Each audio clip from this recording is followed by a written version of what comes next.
কিছু নতুন রাঁধুনি আপুরা আছে তেলের পিঠা তৈরি করতে পারে না। পিঠা তৈরি করতে গেলে অনেক কিছু নষ্ট হয়, তারপর মন খারাপ হয়ে যায়। আজকের রেসিপিটি হলো তাদের জন্য। আসসালামু আলাইকুম বন্ধুরা, ওয়েলকাম টু জান্নাত কুকিং চ্যানেল। আজকে আপনাদের সাথে শেয়ার করব ফুলকো ফুলকো আর অনেক বেশি সফট, খেতে হবে অনেক বেশি মজাদার এরকমই একটি নাস্তা রেসিপি। আর এই নাস্তাগুলো তৈরি করে নেওয়ার জন্য চুলায় একটি প্যান বসিয়ে দিয়েছি 2 কাপ পানি, 1 কাপ সুজি, হাফ কাপ পাউডার দুধ, হাফ চা চামচ লবণ, 3/4 কাপ চিনি।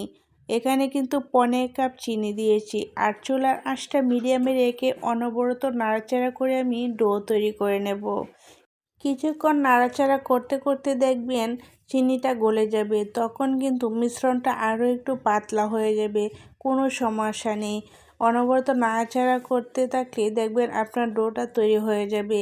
খুব বেশি সময় লাগে না, এই ডোটা হয়ে যায়, কিন্তু অনবরত নাড়াচাড়া করতে হবে, না হলে কিন্তু নিচ দিয়ে লেগে যাবে। 5 থেকে 6 মিনিটের ভিতরে দেখবেন এই ডোটা খুব সুন্দর করে হয়ে যাবে। এর চেয়ে কম সময়ও লাগতে পারে, আপনার চুলার আঁচের উপরে নির্ভর করে। আমি অনবরত নাড়াচাড়া করে ডোটা তৈরি করে নিচ্ছি।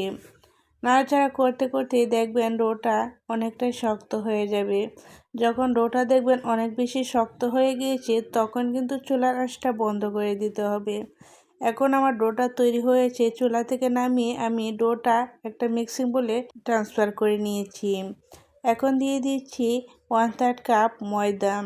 এই ময়দাটা কিন্তু না দিলেও কোনো সমস্যা নেই। আপনার ডোটা যদি অনেক বেশি শক্ত থাকে তাহলে কিন্তু দিতে হবে না, আর ডোটা যদি হালকা একটু সফট থাকে তাহলে কিন্তু ময়দা অথবা আটা মিশাতে পারেন, কিন্তু গরম অবস্থায় মিশাতে হবে।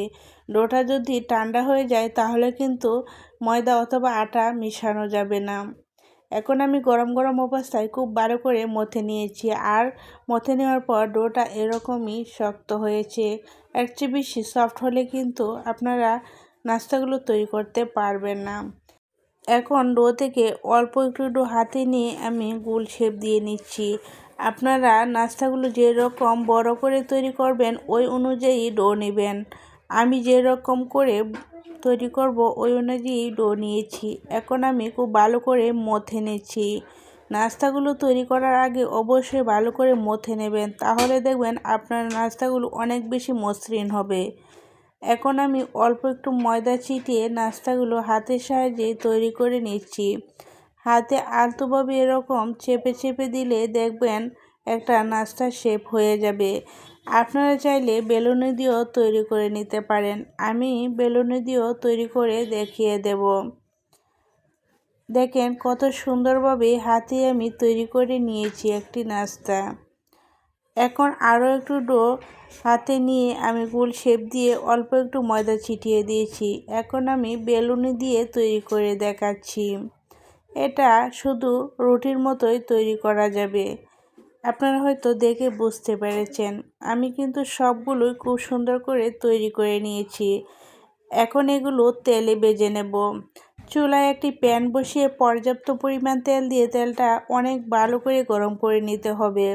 আর চুলার আঁচটা মিডিয়ামে রেখে আমি একটি নাস্তা দিয়ে দিয়েছি। নাস্তাটি দেওয়ার সাথে সাথে দেখবেন খুব সুন্দর করে ফুলে উঠবে। তখন চুলার আঁচটা একটু কমিয়ে দিতে হবে। চুলার আঁচটা কমিয়ে খুব সুন্দর করে আপনার পছন্দ মতো কালার চলে আসলেই তেল ঝরিয়ে নামিয়ে নেবেন। সেম প্রসেসে আমি সবগুলো নাস্তা ভেজে নিয়েছি। আর দেখেন নাস্তাগুলো কত বেশি সফট হয়েছে, খেতেও কিন্তু অনেক বেশি মজার হয়েছিল। আমার এই সহজ রেসিপিটা যদি আপনাদের কাছে একটু হলেও ভালো লেগে থাকে তাহলে একটা লাইক দিতে ভুলবেন না। আর আপনি যদি আমার চ্যানেলে নতুন হয়ে থাকেন তাহলে সাবস্ক্রাইব করে আমার চ্যানেলের পাশেই থাকবেন। আজ তাহলে এ পর্যন্তই। সকলের সুস্থ কামনা করে বিদায় নিচ্ছি। আল্লাহ হাফেজ।